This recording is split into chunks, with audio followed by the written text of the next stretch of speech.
But yeah, absolutely. I'm going to do the same thing I did with Tony Ferguson and Khabib. I'm going to fuck this whole thing up, and then I'm going to fight you.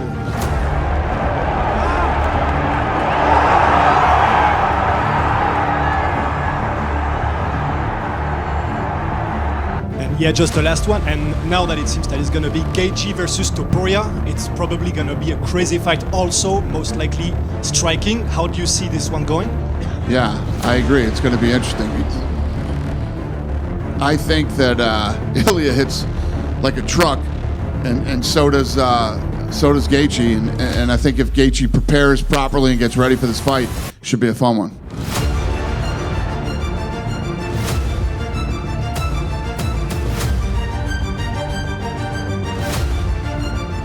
Justin GAYGEE is a walking legend. Just think about this for a second. Back in 2020, when he beat 36-year-old Tony Ferguson, a lot of people criticized Highlight, saying he only beat an old and washed El Kuki, who was naturally too old to remain an elite lightweight anymore. And now, look at this. At 37 years old, as a two-time interim champion, he's about to fight the #2 pound-for-pound fighter in the world, right next to the White House itself. So age means absolutely nothing. Yeah, Dustin Poirier tweeted, he said, "Welcome to the big leagues, Paddy Pimblett, one up for the legends." Right. What do you think about, just like, you carry, how much pride do you... We're up 3. He beat BSD, I beat Fiziev, and I just beat Paddy. We're up 3 right now. Poirier took out Max, so we might be, 3-1, but I'm going to try to avenge that one. And today, specifically for you guys, I want to revisit the very best moments Justin GAYGEE gave us throughout his UFC career. Hit the like button on this video and definitely subscribe to the channel. Let's hit 1,000 subscribers as fast as possible. Let's begin. I know what I have in front of me. Tony Ferguson is he lives in dark places. He's going to take me to a dark place. And, MMA was defined by a fight like me and Tony Ferguson. Honestly, since I already mentioned Tony Ferguson at the start of this episode, it makes sense to begin with him, because that fight truly became one of the most important moments in Justin GAYGEE's career. And not only because of El Kukui's legendary name, but also because of the pressure weighing on the line. No, I'm not planning on losing anytime soon. My work ethic speaks for itself, and I'm an ultimate fighter winner, man. In order to be the best, you have to beat everybody. It's a round-robin tournament. Justin GAYGEE's next. Justin had only 2 weeks to prepare. Just think about that. The Mexican boogeyman had a 6-month training camp behind him, while the American and Trevor Whitman were desperately trying to build some kind of workable strategy on short notice to compete with the bloodiest lightweight in UFC history. When they wrap that belt around me, it's going to feel, it won't be a destination, it'll be a map to the top. That's how I'm looking at it.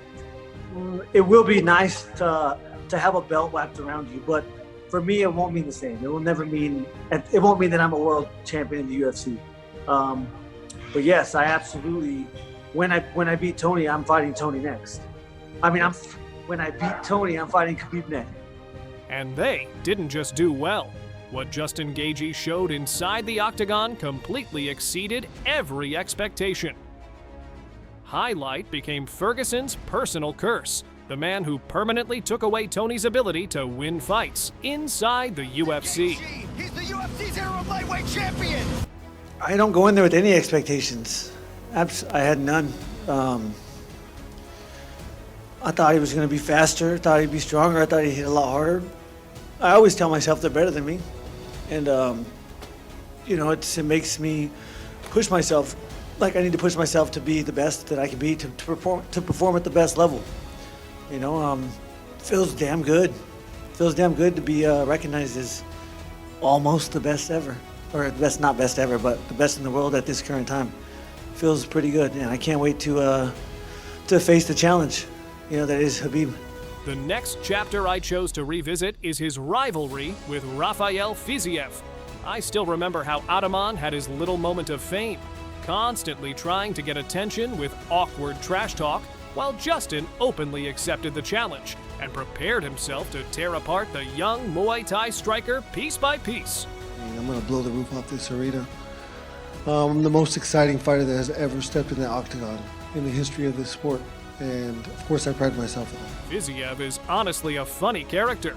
He kept repeating the same highlight joke over and over, like some stand-up comedian trying to perfect the only joke that ever worked once in his life. I think he's best in shape, and yeah, I'm waiting hard fight from him. Waiting blood. Yeah. I'm expecting a fight that's gonna blow the roof off this fucking place. Give you guys he's the perfect dance partner. It's exactly what I dream of when I dream of stepping in there. Can't wait. He deserves everything about people talk about him. Yeah, but Saturday night, I have to show real highlight also. Too bad inside the cage he showed absolutely nothing special. Sure, he made Justin laugh, but not because of the jokes. Because of that performance, GAYGEE outclassed Fiziev and left him drowning in his own blood. 100%. I have the best coach in the world. You control someone's feet, you control their fight. You control the fight. I controlled his feet that entire fight. Had him moving. I wish I would have realized how effective I could have. You know, he started really finding his back foot, and when he did that, I was able to really close the gap. You know, without being in so much danger. So yeah, I mean, I'm a vet. I've been here for a long time. Watching so many of his fights, you know, I understood that. Once I got to the third round, you know, he would be number one tired, and number two, I would be much more successful with my strikes. And I'll add something quickly here. 2 years later, they had an unexpected rematch. And once again, highlight proved he was sharper, stronger, better, and technically superior to poor Rafael, who still couldn't break through his own ceiling as a fighter.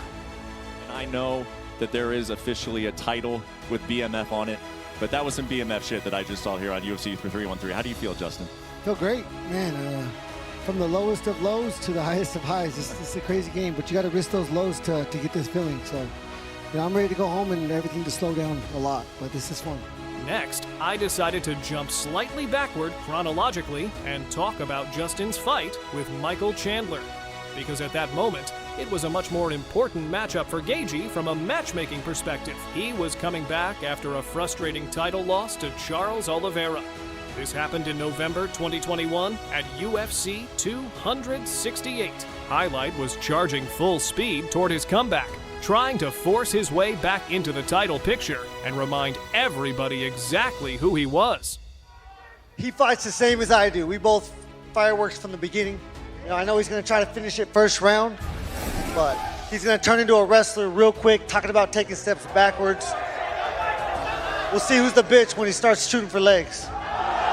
GAYGEE took Iron Mike very seriously, especially after Chandler also lost to Oliveira. So, by all logic, their fight was supposed to determine the next title challenger. Hey, listen, man. Everybody knows what happens when Michael Chandler steps into the cage. Everybody knows what happened when Justin GAYGEE steps inside the cage. First fight of the night. This is why we went to the first fight of the night. We're starting off with a bang, starting off with the fireworks. Get your pay-per-view early at the show open. Justin GAYGEE goes out and won. Start it off. Come on, finish it off. You're damn right. Trevor Whitman is a genius, and you will see that when inside that octagon. I can't wait to fight in front of these fans, the fucking chaos, all of it. I fucking love it. Let's go. Inside the cage, Justin took Chandler to school. He destroyed Michael's face so badly that Chandler later uploaded videos from home wearing a mask because he didn't want to scare his family with what was left of his face. Yes, it ended as a unanimous decision, but it was such a brutal performance that nobody had any questions about who won that fight. I feel great. My leg's a little messed up. Those kicks are no freaking joke, man. He landed some really heavy, hard kicks in that first round. But yeah, man, it was great. After the first round, he did not touch me many times. You know, I know it looks crazy.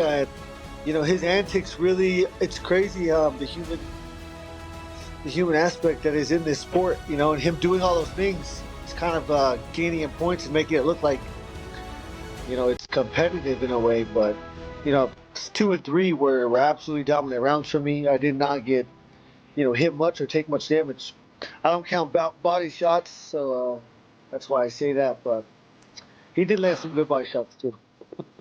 After beating Fiziev, Justin honestly didn't know where to go next. Do Bronx had already lost the belt and was stuck in limbo, while the UFC still wasn't eager to give Gaethje a fight against Islam Makhachev, so they decided to work with what they had left, giving him a rematch against Dustin Poirier. And to add motivation, they put the BMF title on the line. I mean, every fight you prepare for is the reason why we're such big fans of the sport is because it's so anything, anytime. You know, any shot, one shot's all it takes. And yeah, this guy is dangerous. You know, and you know, usually, I've accepted that this is a 50-50 fight in my mind, and with the with the chance at retribution, it's been driving me every day to work harder. It was 5 years ago I beat him. He's done great things. I've done great things. And we were just on a collision course, it seemed, to do it again. Number 2, number 3, number 1's fighting the champ. So it just makes sense, I think, in the division as well. The two men headlined UFC 291 in July 2023. And to this day, it remains one of the greatest main events in recent UFC history. It means everything. You know, chance of redemption. I can't wait to blow the roof off this place. It means everything, you know? Look, I'm ready for war, and I'll see you in the trenches tomorrow. Thank you, Salt Lake, for coming. I had a great week here. I'm going to leave it all out there, I promise. Blood and guts, let's go! Inside the fight itself, Justin GAYGEE delivered something absolutely unbelievable, because he clearly proved just how much he had evolved since their first fight 5 years earlier. It ended with a devastating knockout at the beginning of round 2. A terrifying head kick that probably took several years off the Diamond's life. I'm not even joking. I almost felt phantom pain in my own head the first time I watched it. Yeah, that's crazy, man. This is such a cool life. Couldn't imagine I'd be here as a child. You know, I thank God every day for this. And the final stop for today is his fight with Paddy Pimblett, which took place at the end of January 2026. After the Fiziev rematch on short notice, Justin, who had long since earned respect from both fans and the UFC, saw only one possible future for himself. One final run toward the undisputed lightweight throne. No, I love it. This guy, I love everything he's been saying. You know, he definitely sounds overconfident. He's out here disrespecting legends like Dustin Poirier. I'm going to dog walk this English fuck on Saturday. Watch. No, I'm saying Dustin looked like shit against Holloway. That was what I said. He would also look like shit against Holloway. Well, we'll see. Once I beat you, I could end up fighting him. Well, you won't be fighting him. The UFC hesitated for a while. They didn't rush to match him against Islam Makhachev. And once the Dagestani vacated the belt, with Ilia Topuria becoming champion, but temporarily stepping away because of personal difficulties, the UFC struggled to figure out how to solve the division situation without disrespecting GAYGEE in the process. Eventually, they came up with what they considered the perfect solution, giving Justin and the Scouser a chance to fight for the interim title, guaranteeing the winner a future showdown with Ilia Topuria. But I know I've got that in me anyway. I know I've got the heart and the desire to go 5 rounds with a warrior like Justin GAYGEE, but it's not going to go that long. As I say, I'm going to put a beating on him, and it's going to be like he's never had before, and I can't wait to show everyone just how good I am. Right now, what he's saying right now does not matter. All that tells me is hopefully he's going to be overconfident, and the last thing you can do in this sport is have false confidence. He'd be crazy to think that and not know that I'm one of the most dangerous guys he's ever fought. I've been in scheduled for a 5-round fight at least 20 times in my career. Certainly not the same for him. It's a different ballgame. And Justin GAYGEE didn't disappoint. Not the fans, not his team, not himself. He showed young Paddy Pimblett that arrogance is not always a second happiness, because words alone are never enough. Eventually, you have to back them up, and the Scouser couldn't do it. Meanwhile, Highlight dragged him through 5 full rounds of absolute hell before becoming the undisputed winner of the night.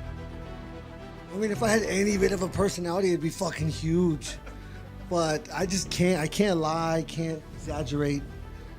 You know, it's what I do. It's who I am. It's who my parents taught me to be. But, I mean, there's no doubt it'll be the best, one of the best fights that they could definitely put on. It'll be for an undisputed belt, and I think they want to have 6 or 7, you know, whatever. They want to have as many as possible. So if he's not back by then, they will strip him, and I will be undisputed, and then I'll fight for the belt. Right now, only the final stages of promotion remain before the White House event. Justin GAYGEE is preparing for what may become the final journey of his career. And honestly, it feels like the perfect ending. Whether he beats Aaliyah or not almost doesn't matter anymore, because he'll finish his story exactly where he belongs, among the best, strongest, and most elite fighters not only in America, but in the entire world. And personally, I can't wait to see what he looks like in June. What about you guys? Leave your opinion in the comments. Don't forget to subscribe to the channel so you don't miss future videos. And of course, hit the like button if you enjoyed this episode. See you soon. Yeah, I just want to thank the UFC for allowing me to be in this position. This is like my 11th main event, and what a special feeling. Thank you guys for coming out. America, baby! Well, I hope the next time we see you is at the White House. Congratulations, sir. Ladies and gentlemen, Justin GAYGEE.